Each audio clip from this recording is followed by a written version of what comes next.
আল্লাহ হেফাজতকে হেফাজত করো, এছাড়া বলা হেফাজতকে হেফাজত করো। নারী উন্নয়ন নীতি নিয়ে যখন এই হেফাজত প্রোগ্রাম করেছেন, সেই প্রোগ্রামের মধ্যে তারা জামাতকে রেখেছিলেন, সেই প্রোগ্রামের মধ্যে হাসনাত আব্দুল্লাহকে রেখেছিলেন।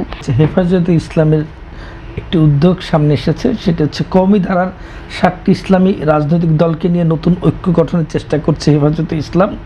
দলগুলো এরই মধ্যে ঐক্যের রূপরেখা নিয়ে হেফাজতে ইসলামের কাছে আলাদা প্রস্তাব দিয়েছে।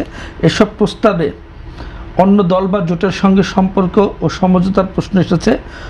নেতারা বক্তব্যে আলোচনায় এসেছেন যে জামাত, ইসলাম এবং 11 দলীয় ঐক্য নিয়ে তাদের একটি আপত্তিও আছে। এর মধ্য দিয়ে হেফাজতের নেতৃত্বে যেটিকে বলা হয় অরাজনৈতিক প্ল্যাটফর্ম, আবার সেই সংগঠনের ব্যানারে রাজনৈতিক দলগুলোর ঐক্যকে কীভাবে দেখছেন এই সময়ে? দেখেন, এই কথাবার্তা শুনলে আমার খালি একটাই মনে হয়, আল্লাহ হেফাজতকে হেফাজত করো, এছাড়া বলা হেফাজতকে হেফাজত করো।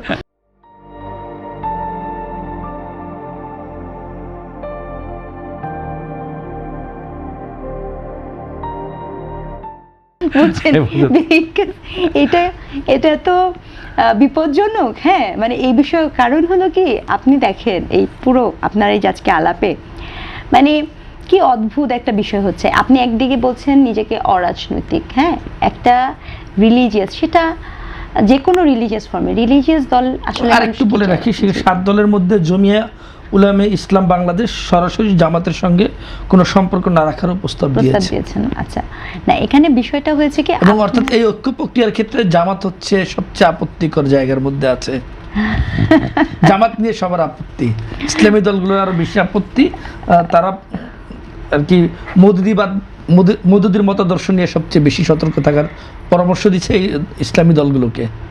আচ্ছা শুনেন, জামাতের রাজনীতি বা এই মওদুদিবাদী বা এগুলো নিয়ে কথা বলতে গেলে একটা আলাদা এপিসোড ডিমান্ড করে সত্যিকার অর্থে। মানে এটা এত বিস্তর আলাপ আছে, তো আমি এই বিস্তর আলাপে এই মুহূর্তে যেতে চাচ্ছি না। কিন্তু আমি যেটা বলতে চাচ্ছি যে দেখেন, ইসলামিক দলগুলো বাংলাদেশের মানুষের, আমি মনে করি যে তারা যদিও দাবি করছেন যে তারা রাজনৈতিক দল না, এটা আপনি অনেকগুলো দল, কিন্তু কোনো এক কারণে হোক বিগত 15 বছর 17 বছরেরও এরকম হয়েছে, এখন আরও বেশি তারা যে ক্রিয়া করেন, বা এই যে আমি যখন সাপোর্ট করি, অমুককে সাপোর্ট করছি আর অমুককে সাপোর্ট করছি না, এমনকি জামাতে ইসলামকে যে সাপোর্ট করছি না, এটা তো ইসলামিক দলের মাথা ব্যথার বিষয় না। এটা তো আপনি মেইন স্ট্রিম পলিটিক্যাল একটা মুভমেন্টের পার্টিসিপেট হিসেবে কাজ করছেন। আপনি খেয়াল করে দেখেন যে তাদের সুনির্দিষ্ট এজেন্ডা, আজকে উনি এটা বলেছেন, আপনাকে আমি মনে করিয়ে দেই, নারী উন্নয়ন নীতি নিয়ে যখন এই হেফাজত প্রোগ্রাম করেছেন, সেই প্রোগ্রামের মধ্যে তারা জামাতকে রেখেছিলেন, সেই প্রোগ্রামের মধ্যে হাসনাত আব্দুল্লাহকে রেখেছিলেন। তো তখন উনি কি মানে ওটা কি মানে এমনি একটা বিষয় ছিল না তো? তার মানে এই ইসলামিক দলগুলো, এটা খুব দুঃখজনক। নাম আপনারা দাবি করছেন আপনারা ইসলামিক দল, আপনারা দাবি করছেন আপনারা ধর্মভিত্তিক সংগঠন, অরাজনৈতিক সংগঠন, কিন্তু কন্টিনিউয়াসলি যত অ্যাক্ট নিচ্ছেন, যত পদক্ষেপ নিচ্ছেন, সেটা কোনো না কোনো রাজনৈতিক দলের পারপাস সার্ভ হিসেবে ব্যবহার হচ্ছে। তো এইটা আমি মনে করি যে এই দলগুলো যখন এই ধরনের স্টেটমেন্ট দেন, আপনাদের উচিত, কারণ আমাদের সাথে তো আবার তারা কথা বলবেন না, আমরা তো মেয়ে মানুষ, ঠিক আছে? কারণ ইসলামিক দলগুলোতে মেয়ে মানুষকে মানুষ বলে মনে করছে না, এটা আমার বক্তব্য না, ওনারাই কখনো কোনো মেয়ে মানুষের সাথে কথা বলেন না। তো আমি এই জন্য আপনাদেরকে বলবো, আপনারা তাদেরকে এই প্রশ্নগুলো করবেন যে ওনারা যে কথাগুলো বলেন, সে কথাগুলো যখন বলেন, এই সিদ্ধান্তগুলো যখন নেন, তখন আসলে ওনারা কি পলিটিক্যালি নেন না রিলিজিয়াসলি নেন? কারণ রিলিজিয়াসলি তো এসব সিদ্ধান্ত নেওয়ার কথা না। আর যদি রিলিজিয়াসলি নিয়ে থাকেন, কি পারপাসে নেন? দেখেন, বাংলাদেশে অন্য বিধর্মীদের কথা বাদ দেন, বাংলাদেশে ধর্মচর্চাকারী নানা জনের কিন্তু নানা মত আছে। আপনি কি বলতে চান এখানে যারা মাজার করে, মাজারপন্থীদের ধর্মচর্চা নেই? অবশ্যই আছে, ওটা তাদের বিশ্বাস ব্যবস্থা। আপনি কি এখানে যারা শিয়া আছে, সুন্নি আছে, আহমেদি আছে, কত কাদিয়ানি আছে, কত কত লোক আছে, নানা জনের নানা বিশ্বাস ব্যবস্থা আছে।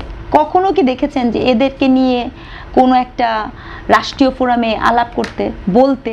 এগুলো কোনো কিছু নাই। দেখবেন যে এই ইসলামিক দলগুলা একসাথে হয় সুনির্দিষ্ট পলিটিক্যাল পারপাস সার্ভ করার জন্য।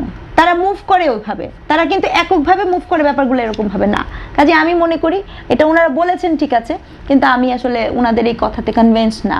ওনারা বেসিক্যালি এই মুহূর্তে যেহেতু জামাতি ইসলাম, আপনি যে কথাটা বলছেন জামাতি ইসলামের মধ্যে তো ইসলাম শব্দটা আছে। জামাতি ইসলাম যেরকম নিজেকে দাবি করে যে সে ইসলামিক দল, উনারাও দাবি করে উনারা ইসলামিক দল, তো উনাদের ইসলামের মধ্যে এখন মনে হয় সংঘর্ষ তৈরি হয়েছে, যে কারণে ওনারা এই কারণে ওনারা কি বলছেন যে জামাতের নেতৃত্বে ইসলামপন্থী দলগুলোর কোনো ঐক্য হতে পারে না। হ্যাঁ হয়তোবা যেহেতু এখানে ভাইরে ভাই, আমি এই জন্য আপনাকে বলছি আল্লাহ সেফ করুক এদেরকে, কারণ এখানে ইসলামের দ্বন্দ্ব তৈরি হয়ে গেছে যে কোনটা ইসলামিক দল আর কোনটা ইসলামিক দল না। আমরা সাধারণ মানুষ তো আরো বুঝতে পারবো না, উনারাই যদি না বুঝে আমরা বুঝবো কেমনে?